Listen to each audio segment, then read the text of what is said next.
Hello all అందరూ ఎలా ఉన్నారు? అందరూ బాగున్నారని, అందరూ బాగుండాలని అనుకుంటున్నాను. ఈరోజు ఏంటంటే వినాయక చవితి ముందు రోజు అన్నమాట ఈ వ్లాగ్. యాక్చువల్‌గా వినాయక చవితి ముందు రోజు ఏం చేశానంటే హ్మ్, వెండివి అన్నీ కూడా చాలా బ్లాక్‌గా అయిపోయినాయన్నమాట.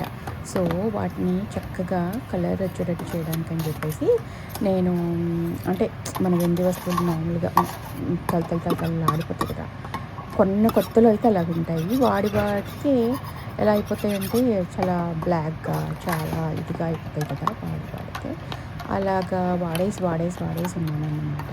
అవి నేనేం చేశానంటే ఇలా సిల్వర్ ఫాయిల్ అలా వేసేసి వాటర్ బాయిలింగ్ వాటర్ బాగా బాయిల్ అయిపోయిన తర్వాత వాటర్ దాంట్లో కొంచెం సోడా ఉప్పేసేసి అలా బాగా ఇంకా మరిగిన తర్వాత వెండి వస్తువులు వేసి ఒక్క 5 మినిట్స్ అలా మనం స్పూన్‌తో కలుపుతూ ఉంటే అవి చక్కగా మళ్ళీ మన కొత్త వెండి వస్తువుల్లాగా అయిపోయినాయండి.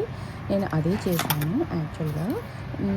చూడండి అసలు చాలా చాలా చాలా తళతళలాడిపోయింది. ఇది చూసారా ఎంత బ్లాక్‌గా ఉందో? అది ఇప్పుడు నేను వేస్తున్నాను. అది చూడండి ఎంత మంచిగా వచ్చేస్తుందో బయటికి అసలు. ఆహ్, చాలా చాలా బాగా పనిచేసిందండి ఈ ట్రిక్. ఎప్పుడైనా సరే మీరు ట్రై చేయండి ఇలాగా. నేను అందుకని చెప్పేసి మీకు చెప్దాము అని చెప్పేసి ఈ వ్లాగ్ చేశాను.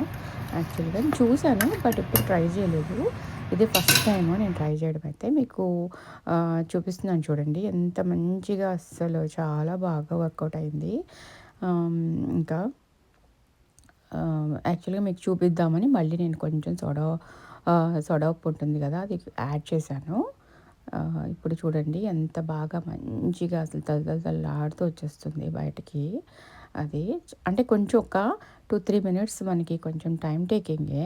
బట్ రావడం అయితే గనక చాలా మంచిగా అసలు ఆహ్, అంటే మొత్తం అంతా బ్లాక్ అంతా పోయి మన వెండి మనం ఫస్ట్ కొన్నట్టు అయిపోతాయన్నమాట. మనం బయటకెళ్ళి స్టోర్ బాట్ ఏం కొనక్కర్లేదు. ఇంట్లోనే చక్కగా హ్యాపీగా ఇలా వెండి వస్తువులు మనవి చక్కగా ఇలా వచ్చేస్తాయి. కొంచెం సేపు ఉంచొచ్చు. ఇంకా కొంచెం సేపు ఉంచితే ఇంకా మంచిగా వచ్చేస్తాయి. బట్ నేనింకా టైం తీసుకోలేదు. అలా మొత్తం అన్నిటిని ఒక్కొక్కటి చక్కగా ఇలా చేసేస్తూ ఉన్నాననమాట. ఇంకా చూసారు కదా! ఇలాగా మనం ఆహ్, ఏదైనా సరే మన వెండి వస్తువుల్లాగా బ్లాక్ అయిపోతే చక్కగా అలా ట్రై చేయండి. ఎప్పుడైనా మీకు చూపిద్దామని చెప్పేసి. నేను బ్రష్‌తో రుద్దుదామేమో అనుకున్నా పోకపోతే. బట్ అది అంత అవసరం కూడా రాలేదు యాక్చువల్‌గా. చాలా మంచిగా అసలు అంతా డస్ట్ అంతా భలే పోయింది అసలు. నేనైతే ఈ ట్రిక్ యూజ్ చేయడం ఇదే ఫస్ట్ టైము. మీకు చూపిద్దామని లైవ్‌లో నేనేమి ఎక్కడ కట్ చేయకుండా మీకు చూపిస్తున్నాను. ఎంత బాగా మంచిగా అసలు చాలా ఇదిగా పోయినాయండి. కాకపోతే ఇంకా మనం టైం చెప్తున్నాను కదా! టైమ్ టేకింగ్ అనమాట కొంచెం ఇంకా. చూసారు కదా! ఇలాగా అసలు మంచిగా అసలు మన కలర్ మన వెండి ప్యూర్ వెండిలాగా వచ్చేస్తుంది కలర్. మీరు కూడా ఒకసారి ట్రై చేయండి. Thank you.